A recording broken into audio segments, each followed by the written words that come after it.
Hello, what's going on, guys? Shara here. Hope you liked my attempt and intro. For some reason, on this computer, where you saw the intro being played, sound wasn't included for some odd reason. I know I made that intro with sound. But anyways, guys, today you're probably thinking, oh, where's the new video about this type for every stat? Which one has the highest? Which Pokemon does? Or what about some other series, like that Minecraft series? Maybe you're still thinking about that Naruto game that I struggled on so bad and I quit it. Well, today, I'm going to tell you what we're doing today. Today, we are looking at the untiered Pokemon of Sword and Shield. Yes, if you don't know, untiered, I'll read it out to you. All Pokemon untiered.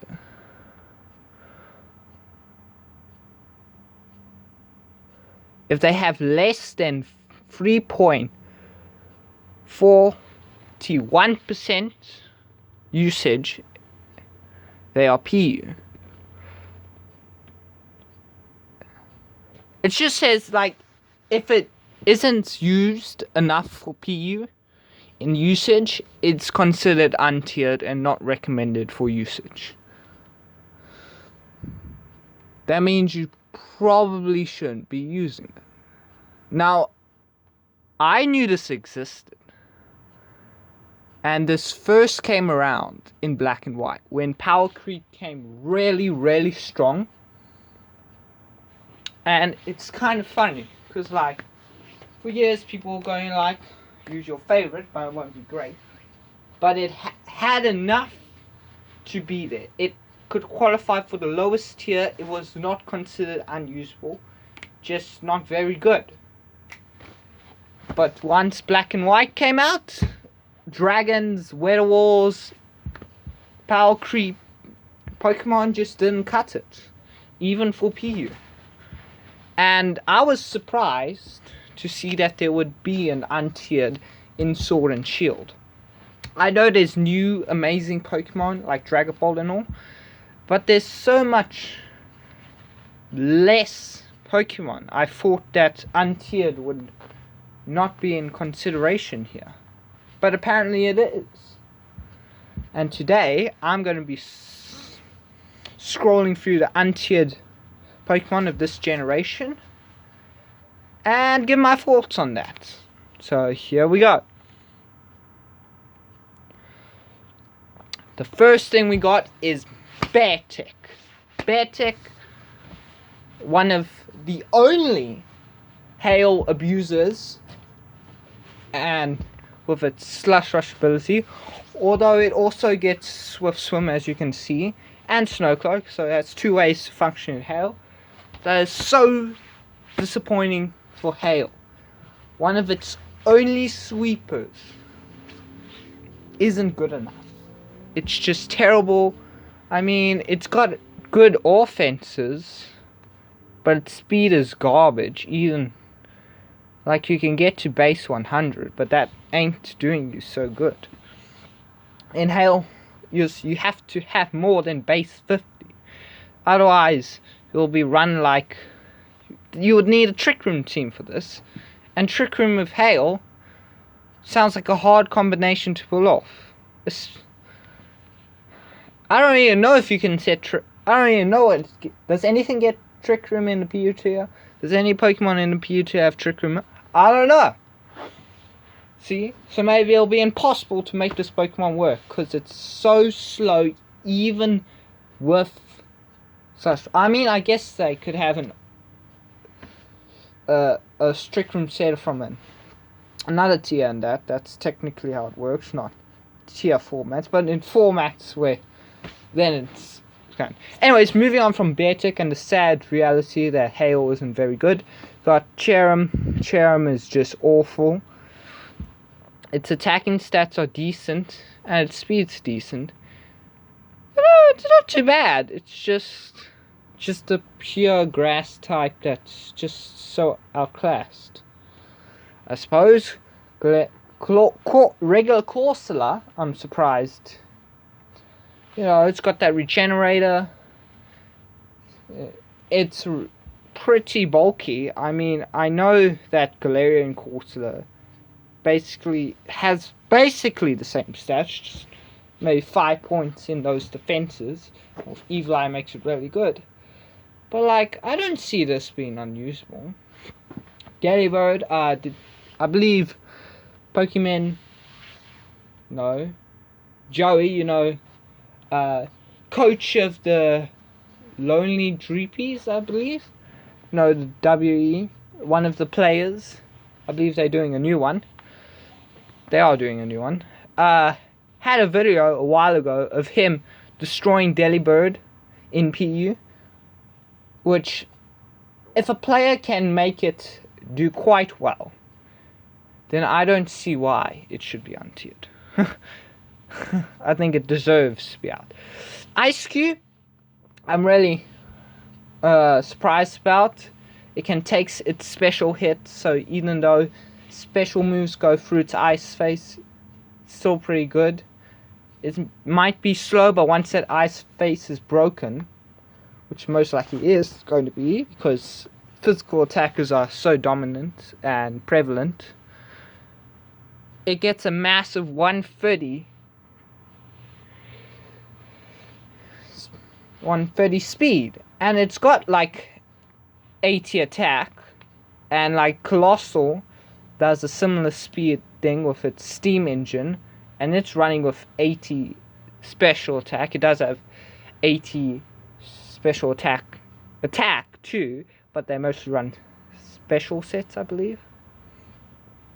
So it can run just like that Pokemon, just slightly.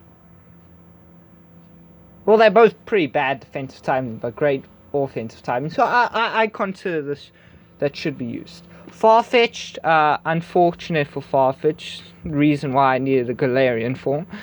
60 speeds, not the best, but I suppose for low tiers it's fine.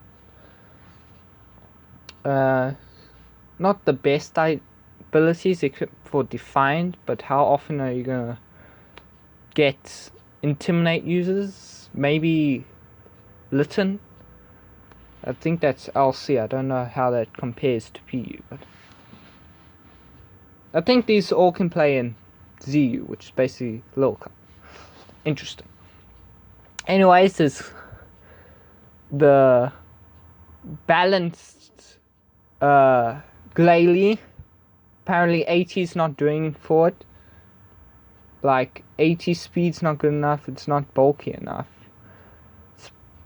I know that Moody got like a nerf this gen because it can't get that evasion boost, but like I think it was banned that way either, so it shouldn't make much of a difference. I suppose it's not the best, but it's usable. I don't. So far, these Pokemon seem useful. Gothitelle, I mean, pretty good special ore. It's okay. I heard Gorgai's large. Interesting. Team's pretty slow, but pretty defensive. Okay. I don't quite know how the metagame of PU matches up to them and all. So. Persian, Mr. Mime. Fairy type that's untiered. Interesting. Lunatone got Meteor Beam. I thought that would help it. Maractus is okay. Octillery. Rangaroo, yeah, it's okay. It's Dragapult running around. Immune to one of its weaknesses with the normal. I can see why Persian is not the best, as 70 ain't quite the best for a frail Pokemon. But I suppose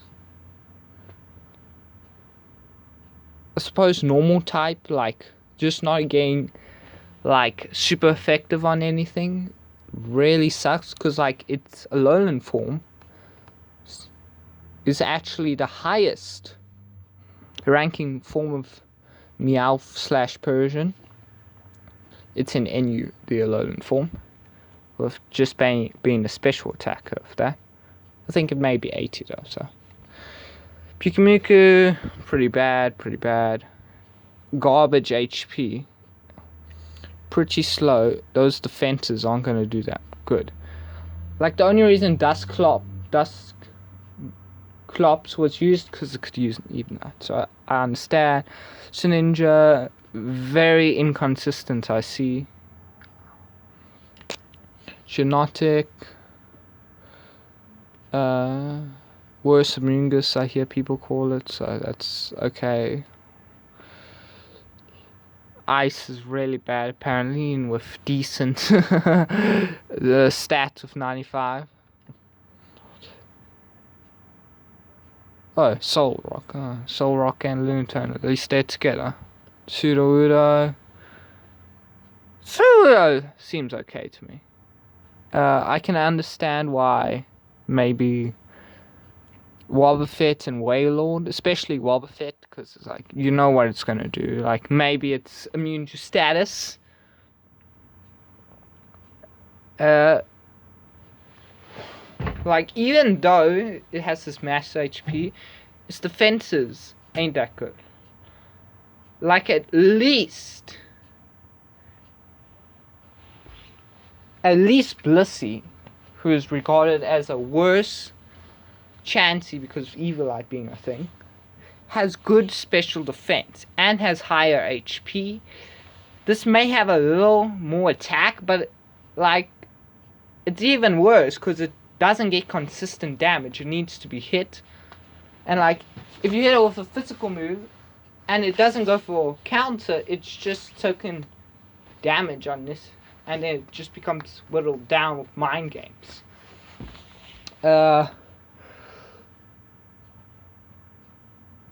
Wishcash. I don't know. Maybe there's good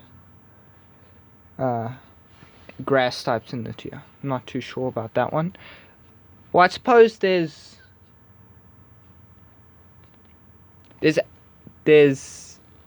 Appleton, so.